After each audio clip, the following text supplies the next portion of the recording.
shouting, screaming. He turned into like this werewolf, like went ham. Tried breaking my TV, broke the table, broke my laptop. So how did God tell me that he, a guy that I dated in my past, was not my husband? So many moons ago, when I was in the job of doing community service for the nations, I was dating this guy, right? So I met him on Tinder, and I think I was about 23, 22, around there, right? I met this dude on Tinder, and everything seemed okay, everything seemed nice, but I lied to my mom that I met him at Pick n Pay, which is like a local store in a supermarket in South Africa. So I was like, oh mommy, I met this guy, and he's from America, but he's out here in South Africa. His roots are Nigerian, but he comes straight from America. And my mom was like, oh, okay, cool story, you know? But she really wasn't buying it from the kick. And the fact that I had to lie was already a red flag. But anyway, that's besides the point. So anyway, I go out and I meet him. And the first time that I was supposed to meet him, he rejects me, right? He stood me up. So I drove all the way to go and see this person, only for him to stand me up, right? So now Boo Boo the Fool still goes out, and I text him. I'm like, oh, what you did was so like childish, like you could have just told me that you can't meet up. And then he gave me the sub story of, oh no, the thing is I had to go and help my auntie with something.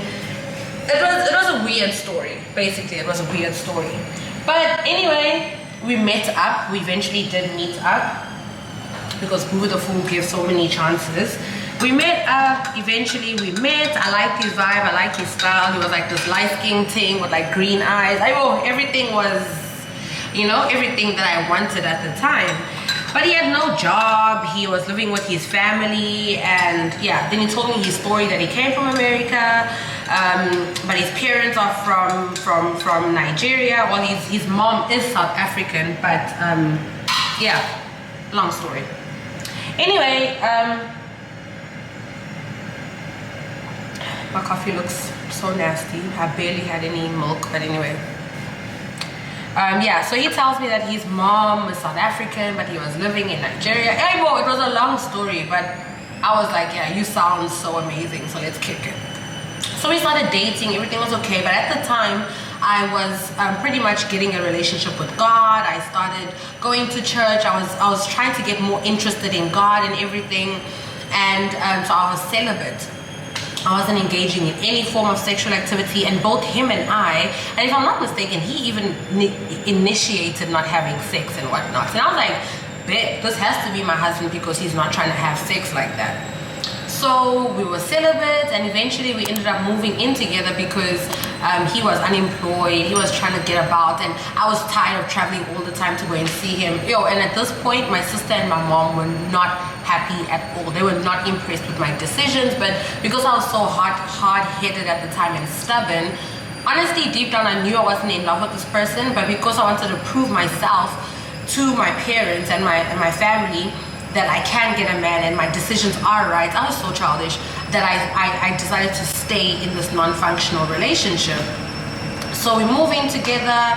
I'm now getting a job for him. I'm putting his CV out there. I'm talking to people. I'm just doing community service to the T. Like, if there was an NGO and Latoya and a definition of what an NGO was, my name would have been next to that. Like, that's how I was. So for the sake of the story, I'm not going to get like into too much detail about the guy and the past and everything, but I'm going to speed it up to the point where, okay, two things that happened. So as we were celibate and everything, this guy made another woman pregnant, right?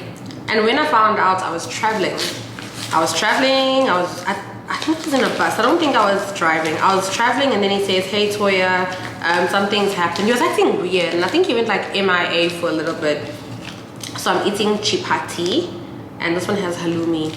I really don't like mukbangs and all of that, but I thought, let me just do it, because I feel like I'm always talking, like I'm a news presenter or something. So I thought, let me just switch it up a little bit. And because I've had like braces and everything, I was like, what if I'm chewing and then you guys see? Listen, you're gonna get whatever the video gives you, okay? So anyway, he tells me that no, I made this girl pregnant, and yeah. Boo Boo the Fool, clown of the year, was like, what do you mean you made a girl pregnant? Did you make this girl pregnant in Nigeria, and now she's only telling you now that that you are a dad? And he's like, no, the baby was born yesterday. This was June. And I'm like, the baby was born yesterday? Now I start to do the math. I'm like, okay, 9 months, pregnancy, 6. This means they had sex while he was dating me. No. I'm counting with my fingers now. I'm here. June, May. I'm going. I'm like, no. This dude cheated on me. So I text him and I'm like, did you cheat on me? And he's like, no. I had sex with her before you and I started dating. And I did the math again and I'm like, no. We started dating in October. Something like that. The math wasn't mathing, basically. And then his story changes and he's like, okay, I had sex with her and then she took the condom and she poured my sperm into her vagina. And I was like, huh? Anyway, long story short, I took him back. I am the one that went back to him. Because why? Because my family had told me that nope, this person is not for you, break up with him. But I was so in my head that I forced this thing to work. Anyway, I come back from my holiday. I drive all the way to him.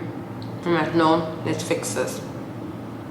He's like, okay, you want to fix it? It's cool. And I said to him, before I leave for China, I want to meet this baby. I want to meet the baby mama. And then I also wanted him to come with me to China. But the way he was moving, you could see the homeboy was not going anywhere. So I didn't meet the baby mama, obviously. Didn't meet the kid, obviously. Now I start coming out of like my Mother Teresa phase, and I'm just like, Toya, you need to be realistic with yourself. And I told him, if you don't marry me, we done. You right? So this one time we go to the mall. I see him going into like a jewelry store to buy me a ring. He buys me an engagement ring. So buys me the ring. We're driving now, and I'm pretending as if I didn't see him going to this jewelry store. Now I've never been proposed to, so I don't know how these things work, right? So we're driving, and then he stops the car dramatically out of the blue. Gets down on his knees, so ghetto. Even the road wasn't even like romantic with like palm trees or something. No, it was like this ghetto road with potholes. Stops the car, gets out the driver's seat, my car by the way, which my mom hated that he was driving. Gets out the passenger seat, comes to me, will you marry me? Like, it wasn't even romantic at all. It was so ghetto. And I'm like, yeah. Gives me the ring, propose, whatever. You know, I'm telling my parents, my mom and dad are like, why didn't you ask us for permission? No, we don't accept this proposal. So, me in my head, you guys don't want me to be successful. You guys don't want me to be in love. Going at my parents, right? My sister's just like, yo, Toya, this is just ghetto. Break up with this guy. And I wasn't having it. I really wasn't having it. So remember Pastor TV Joshua used to do those prayers online and stuff, and before this I had a pain on my arm that whenever I slept I would have like this very painful shoulder. I think it was because I was like swimming and stuff, and I used to swim when I was younger. But anyway, it really hurt. And I was doing this prayer with him this one time where, remember, you'd like touch the screen and then he'd be like, pray with me, believe with me, and you'll be healed. So I did that, and my arm honestly healed instantly. Like, glory be to God. Like, That's the first encounter that I had with God. So I knew of God. I knew that he would perform miracle signs and wonders, but I didn't have a relationship with God, right? And when that healed, it increased my faith so much, right? With the ministry, with God. So this time must have been like New Year's. I can't remember which year it was, but it was the crossover prayer in a new year. And Pastor TB Joshua had asked us to offer prayer and just give a prayer point to the Lord, something along those lines. And I remember just saying to God, like, Lord, I'm so tired of being in non-functional relationships and whatnot. I need you to tell me if this is my husband or not. I need you to show me signs, and whatever the response is, I don't want it to hurt me. I think deep down I knew that this wasn't my husband, but I think I just needed God to help me break up with him and kind of like see his true colors and his true intentions. So I remember my prayers being along the lines of, if he isn't my husband, I don't want to be heartbroken. I don't want to cry. I don't want to be depressed. Just take it all away from me. And because I'm such a lover, I was like, let him reject me. Like, I always do this with people. I don't like to be the one to reject people because I know how that feels. And I feel like I'm much stronger to be rejected than to be rejecting people, because I've been rejected so many times in my life that it doesn't hurt anymore, you know? So, I did that prayer 31st to the 1st, and then it must have been the first week or second, yeah, the first week that we were going back to school. I was a teacher, and New Year's resolution, I was like, no, let me walk to work so that I can lose weight. New year, new me, you know? But now, I didn't want to hold a handbag. I needed a backpack because I wasn't trying to get mugged, you know? So I'm clearing out this dude's bag because he had a backpack. I didn't have one. Clearing out his bag, and I get to like the section in the bag, and it's like I put my hand in it, and it's like, what's going on? I pulled something out, and it's a passport. Now remember, this dude is telling me his mom is South African, his dad is Polish, but then they lived in Nigeria. But he is coming from America because his dad lives in America. His parents are separated. So I'm like, okay, in my head, I'm like, this person came from America because that's what he told me. How? Even on Tinder, his profile said America. So I was like, you know, I got myself a little sea breezy type of thing. So open the passport. It says, the passport first of all says Nigeria. It doesn't say American passport. I flip to see all the stamps that he has gotten.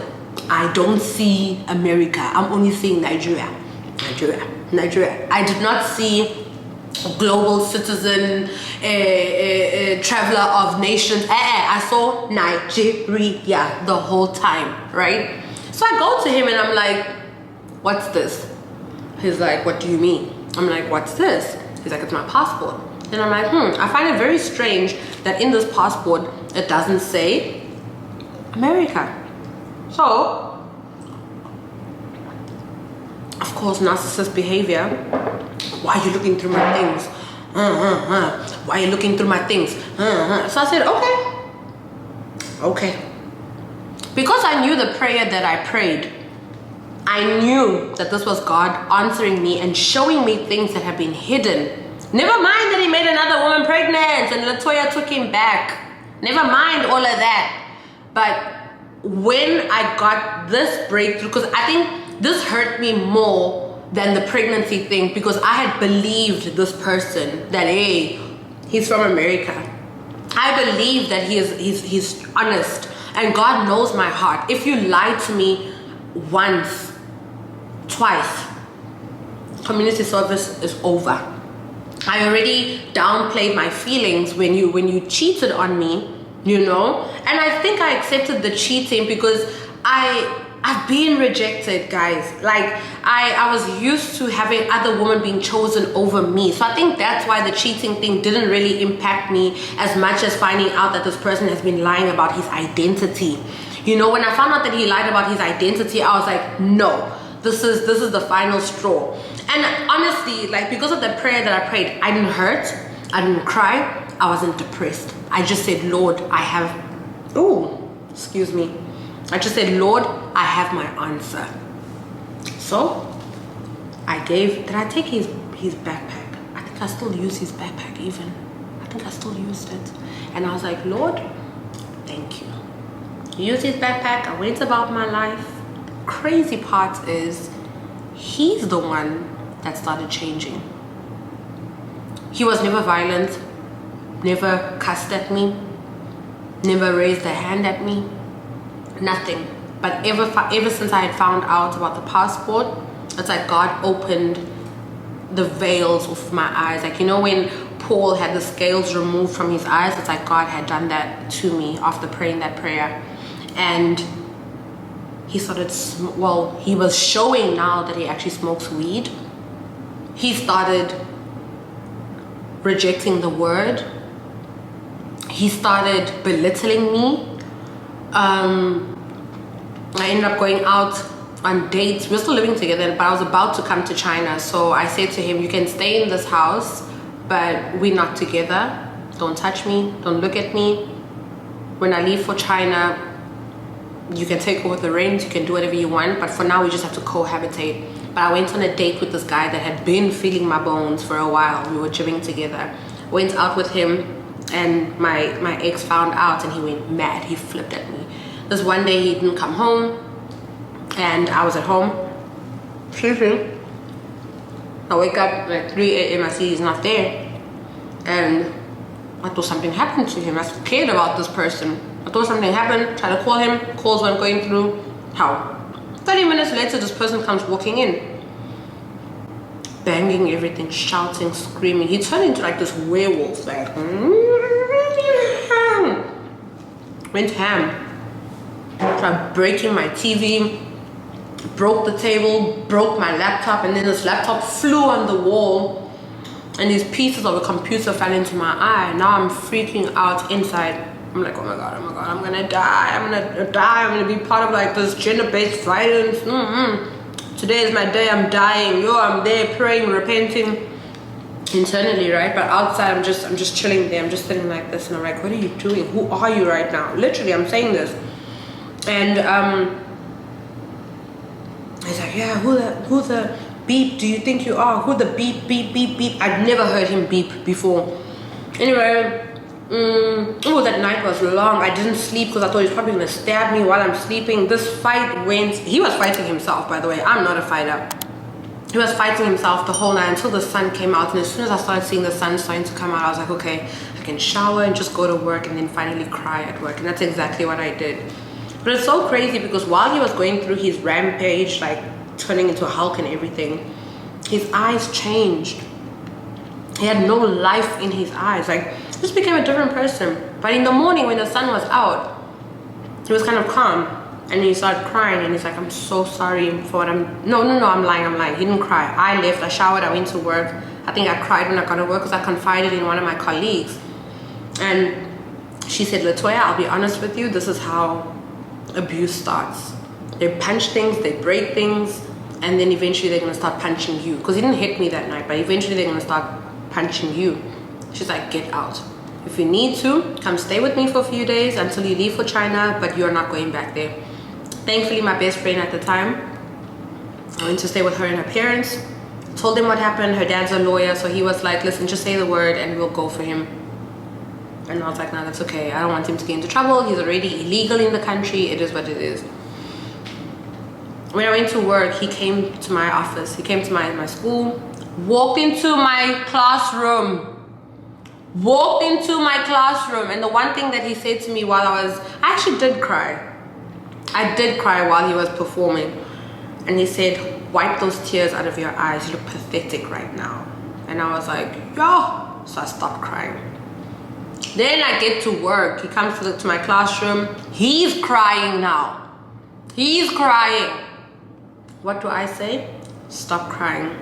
You look pathetic right now. I threw his words right back at him. I said, go home, I will come home, but do not do this at my place of work, please. So I go home. He's like, promise me you're gonna come. Promise me, promise me. And I'm like, what happened to Hulk Hogan? Like, who are you right now? I go home. I'm packing my things. I'm like, I'm going to my best friend. You sort your life out. That's exactly what I did. Texting me, calling people to call me to forgive him. I was like, no, sir. But I had to play my cards right because it was still a couple of days until I would leave to China. But anyway, long story short, we broke up. I had to pretend that we're not breaking up. As soon as I got to China, took that SIM card, threw it out, never contacted homeboy again. Now, the reason I decided to share this story is because many people in my DMs were like, oh, God doesn't really tell you who your husband is. God can't do that. God had told me that this is my husband and he never came.